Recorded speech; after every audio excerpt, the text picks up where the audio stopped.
Mario, ¿cómo es el mecanismo fisiológico del miedo? Pues es un mecanismo sumamente complejo, Sí, porque ten en cuenta, Jesús, que nosotros pertenecemos al 0,1% de las especies sí, de las que existe registro fósil y que todavía siguen vivas.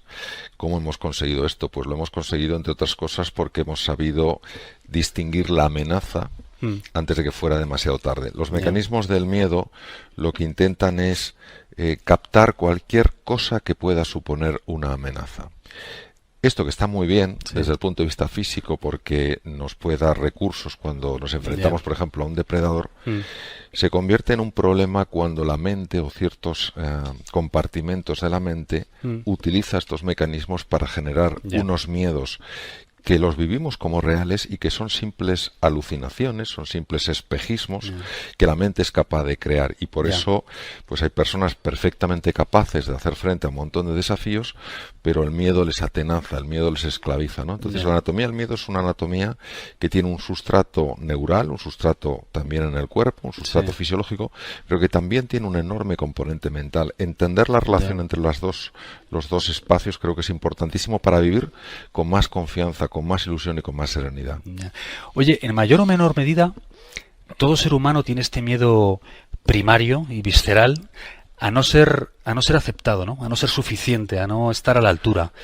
Esto nos viene de cuando teníamos que vivir en grupos y para poder sobrevivir hace miles de años y necesitábamos la aprobación de los demás. Pero esto ahora se ha convertido en una carga, ¿no? ¿Cómo hacemos para gestionar esto? Fíjate, yo diría, Jesús, que el miedo es incluso más profundo que eso. Es un Ya, miedo de orden ontológico, es decir, sí, metafísico, va más allá de lo que es puramente físico. ya, Tú ten en cuenta que una de las grandes diferencias que nosotros tenemos con los animales es la autoconsciencia, la capacidad reflexiva de darnos ya, cuenta de las cosas. Un animal, bueno, nace, va creciendo y llega un momento en el que envejece y muere, pero no tiene esa constancia de la muerte que tenemos nosotros. ya. Y llega un momento en el que nos damos cuenta que las cosas son perecederas, que yo tengo unas arrugas que ayer No hace tenía. unos años no tenía, Ya, que me duele algo que cuando era más jovencito no me dolía. Tengo que ir a funerales de ya, padres, de amigos míos, tengo que asistir a entierros y el concepto de la muerte es algo que está muy dentro del ser humano. ¿Qué ocurre? Que esta sensación de vivir en la intemperie, esta sensación de estar solos, ya, esta sensación de que todo pasa y todo cambia, hace que uno de los sistemas más potentes para reducir esa sensación de soledad sea ya, encontrar amparo, encontrar ya, cobijo. ¿Dónde lo encuentras? Con los demás.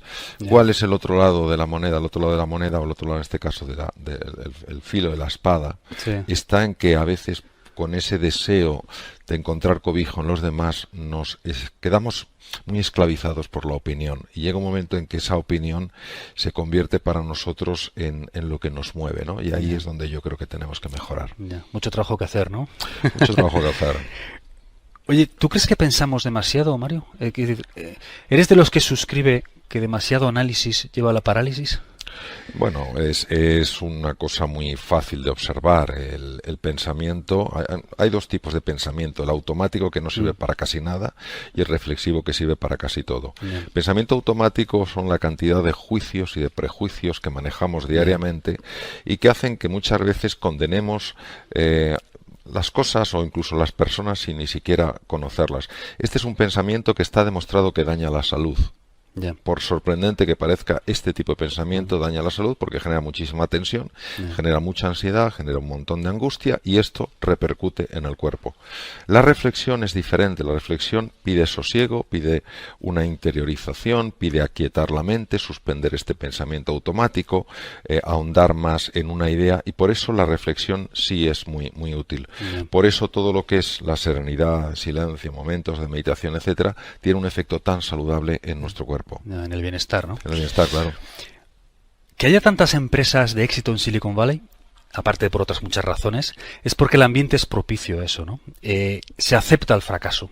Entonces los emprendedores lo intentan más veces y al final por estadística pues también hay más éxitos, ¿no? ¿Cómo podemos trasladar ese principio a nuestra vida para intentar crear un entorno en el que nos dé menos miedo tomar decisiones y hacer más cosas?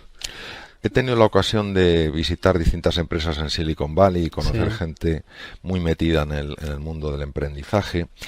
Y la conclusión a la que he llegado yo es la siguiente, porque Silicon Valley es una excepción incluso en los Estados Unidos. Solo hay un lugar que yo conozca que tiene la misma dinámica o la misma filosofía que Silicon Valley. Se llama el MIT, el Instituto Tecnológico de Massachusetts, que está en Cambridge, enfrente de Boston. Para mí, ¿cuál es la fórmula de éxito? La fórmula de éxito tiene unos ingredientes muy sencillos. Lo que pasa es que no son fáciles de aplicar. El primero, como muy bien decías tú, Jesús, es una relación con el fracaso radicalmente distinta a la que tenemos, por ejemplo, en Europa. Ante el fracaso, ellos no se sienten fracasados. Ellos sencillamente ven que una vía se cierra y hay que probar un camino diferente. Y en el camino, en ese proceso de emprender un camino diferente, tienen que ver qué aprendizajes salen de esa vía que no ha funcionado. Eso es lo primero.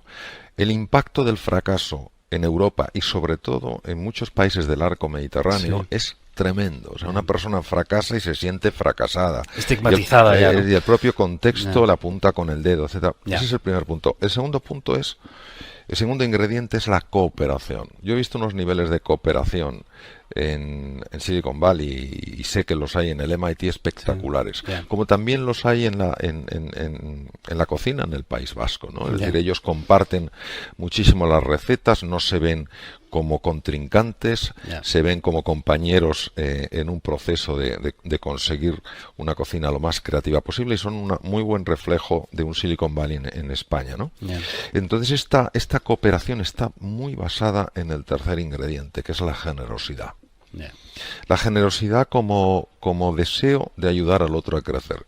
Esto desde una mente muy racionalista, desde una mente muy cartesiana, parece un absurdo. Yo recuerdo esa frase que me parece tan lamentable, que es al enemigo ni agua, ¿no? Entonces, proyectas enemigos donde podría haber amigos. ¿Y qué pasa? Que al final se pelea por un trozo de la tarta en lugar de trabajar juntos para ver cómo hacemos la tarta más grande. Creo que esa es la clave. Y también que ha habido, obviamente, el cuarto ingrediente que yo pondría ahí es que exista una facultad, es decir, una universidad. Silicon Valley no existiría sin la Universidad de Stanford. La Universidad de Stanford es una universidad que genera emprendedores. El MIT es una institución a nivel mundial que genera mayor número de emprendedores. Sin embargo, como contexto global, Silicon Valley es algo absolutamente diferencial. Y eso es lo que yo he contemplado. Casi todas las empresas han crecido alrededor de Stanford. Stanford es una universidad muy implicada en dar una enseñanza práctica, en favorecer la mentalidad de emprender, la mentalidad de crear valor, y eso indudablemente ha tenido un impacto alrededor. Se dice que al final del día somos la media entre las 5 personas con las que más interactuamos, ¿no? Entonces, si yo me paso el día con un grupo de 5 amigos victimistas viendo la televisión, es probable que acabe siendo el sexto. Pero ¿cómo hacemos cuando necesitamos interactuar con ciertas personas que no podemos quitar de nuestra vida? Por ejemplo, un familiar cercano. ¿Cómo podemos gestionar eso? Bien, esa es una pregunta bastante compleja. Voy a intentar resumir la respuesta. No sé si son 5, 6 o 10 las personas que de alguna manera nos impactan tanto, pero no cabe duda que es así. Y es así, entre otras cosas, por el descubrimiento hace unos años en la Universidad de Parma, en el norte de Italia, cerca de Milán, de las neuronas espejo. Neuronas que son capaces de reproducir en nosotros el estado emocional de otra persona. Cuando tú estás rodeado de personas que tienden a ver la vida de una forma muy negativa, muy pesimista, por vía inconsciente, sin que tú te des cuenta, a ti eso te va afectando. Entonces, esa es una de las razones por las que es tan importante rodearse de gente positiva. De gente, por lo menos, que tienda a ver las cosas con un punto de ilusión, con un punto de alegría. Ahora, también es verdad esa situación que se produce, que es que una persona tiene que convivir con un familiar que a lo mejor tiene una depresión. Yo en este caso lo que diría es lo siguiente: no puedes cuidar de los demás si no te cuidas de ti mismo. Es decir, hay veces que estas personas creen que tener espacios para cuidarse, para recuperarse de algo que desgasta tanto como es prestar atención o estar al lado de una persona que tiene una enfermedad que genera mucho desgaste, sea un Alzheimer, sea distintas veces de Parkinson, sea una depresión, etcétera, pueden pensar que dedicar tiempo a ellas es egoísmo. Yo creo que eso está muy mal entendido. Tú no puedes cuidar a los demás si estás lleno de frustración, si estás agotado, si estás que no puedes más. Entonces, yo lo que haría sería eso, es decir, asumir que esta es una prueba de amor. Tener que cuidar de una persona que en ese momento necesita que se la quiera, cuando a lo mejor hace lo opuesto que nos gustaría que hiciera, y a veces protesta y nada es suficiente. Y por otro lado, la importancia extrema de que esas personas que están cuidando de otros también se cuiden de sí mismas. ¿Qué es la neuroplasticidad? ¿Y qué es eso de que ser más valiente nos hace más listos? Que he leído en uno de tus libros. Sí, la neuroplasticidad es dentro de la neurociencia del siglo XX, sí, y comienzos del XXI, obviamente, pero es un descubrimiento del siglo XX. Es el descubrimiento más importante que se ha hecho en neurociencias. Hay que tener en cuenta que el cerebro es una estructura de una complejidad tremenda, ¿no? Yeah. Y que siempre se había dado por hecho que las neuronas a partir de cierta edad prácticamente no se modificaban. Bueno, había algunos cambios en los receptores en la membrana, etcétera, pero no mucho más. Don Santiago Ramón y Cajal ya intuyó hace muchísimos años que la neuroplasticidad era un hecho. No lo podía mostrar porque hace falta una tecnología muy sofisticada, pero él lo intuyó. Era una persona, no solo un gran científico, sino una persona con una gran visión, ¿no?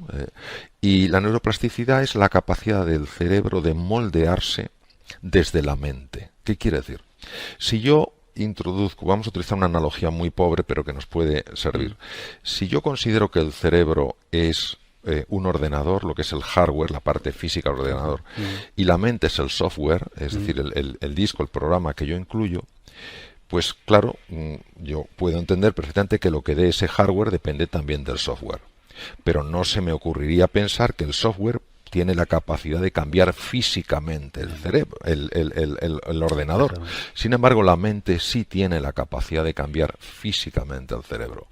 Hoy se sabe que dependiendo del tipo de mentalidad que tú tengas, una mentalidad más optimista, más pesimista, esa mentalidad moviliza una serie de neurotransmisores, una serie de hormonas, una serie de cambios electromagnéticos que sí producen cambios físicos en el tejido cerebral. Esto es lo que se llama neuroplasticidad.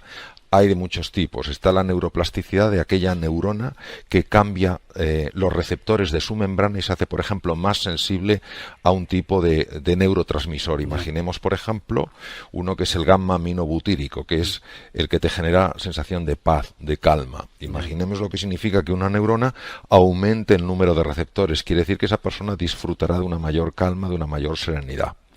Pero también esa neurona puede cambiar su forma de conectarse con otras neuronas. Entonces crea nuevas dendritas, es decir, nuevas prolongaciones, crea nuevas ramificaciones de su axón con el cual ella manda información a otras neuronas, y de esta manera se crean nuevos circuitos. Pero hay una tercera forma de neuroplasticidad que es la más sorprendente, que se llama neurogénesis, que es la formación de nuevas neuronas a partir de células madre.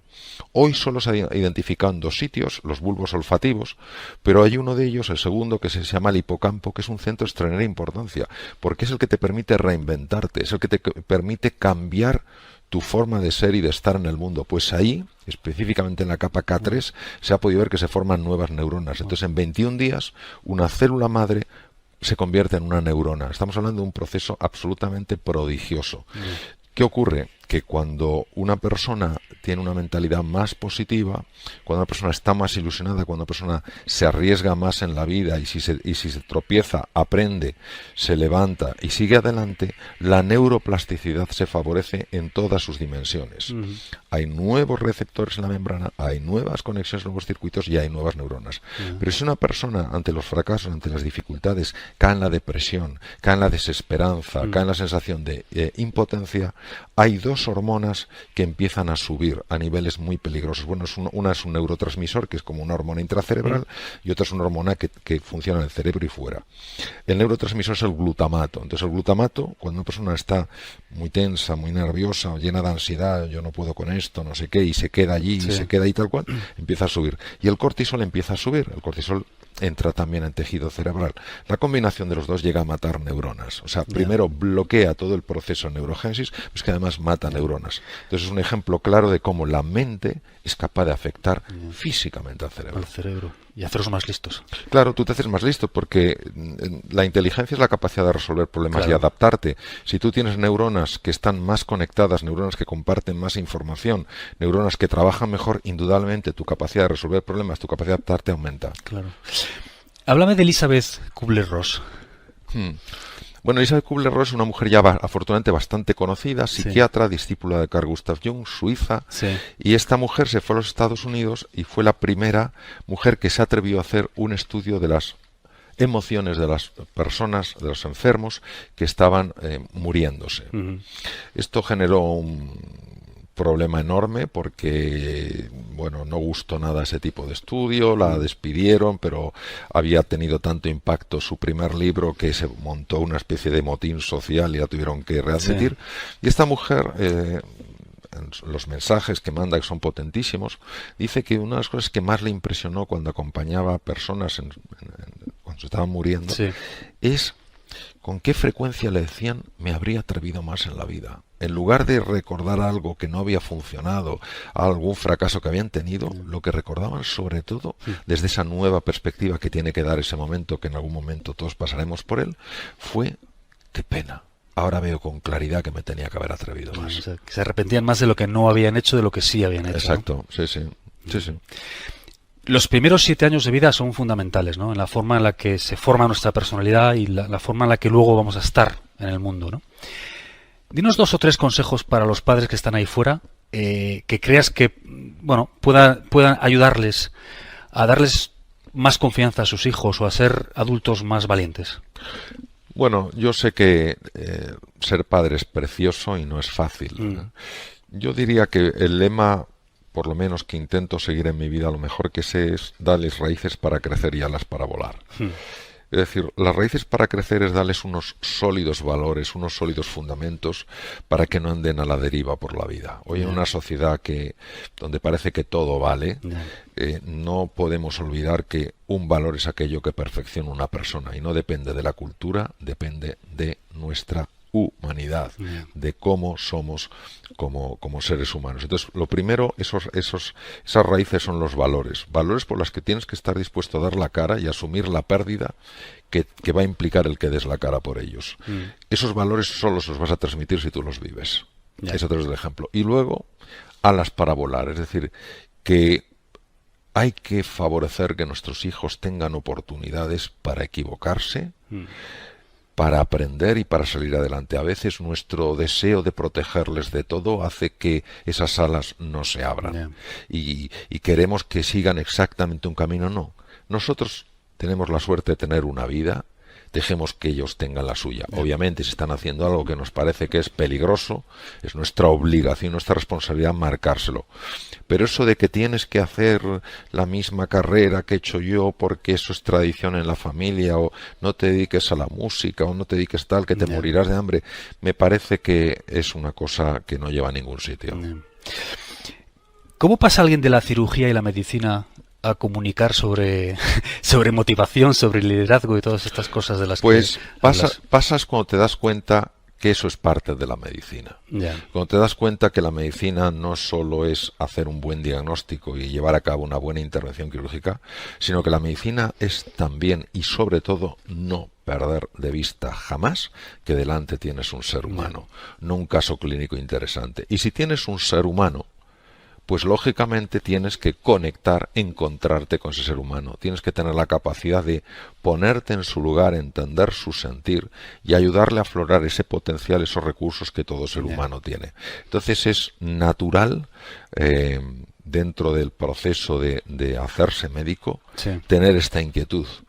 Por eso me sorprende que algunas personas esto no lo vean así y piensen que la medicina es algo exclusivamente de orden científico y técnico y que no tiene ningún componente humanista. Yo creo que es científico, técnico y humanista. Sé que eres un lector voraz. ¿Ha habido algún libro en tu vida que te haya marcado especialmente o que haya significado un punto de inflexión en cómo ves la vida? Yo leo mucho, es verdad. Llevo muchos años leyendo mucho. Un libro que me marcó mucho fue un libro del profesor Pedro Laín Entralgo, gran médico, extraordinario antropólogo, catedrático de Historia de la Medicina de la Universidad Autónoma de Madrid. Se llamaba La relación médico-enfermo. Ese libro me marcó mucho porque precisamente hablaba de esto, hablaba de hasta qué punto el encuentro con otro ser humano, la comunicación, la relación entre el médico y el enfermo tenía una capacidad sanadora, ¿no? Ya. La investigación reciente en el campo de la psiconeuroendocrinoinmunología demuestra claramente esto. Es decir, el encuentro con otro ser humano, que un ser humano se sienta cobijado, entendido.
Comprendido, querido, moviliza un montón de hormonas enormemente positivas, baja aquellas que son negativas y favorece todo el proceso de recuperación del organismo, y entre ellos la actuación del sistema inmune, que es el que nos defiende frente a bacterias, virus y tumores. Es decir, hoy no hay duda desde el punto de vista científico que la relación médico-enfermo, cuando es una relación cordial, amistosa, afectuosa, llena de respeto y de consideración, es en sí misma, por sí misma, sanadora.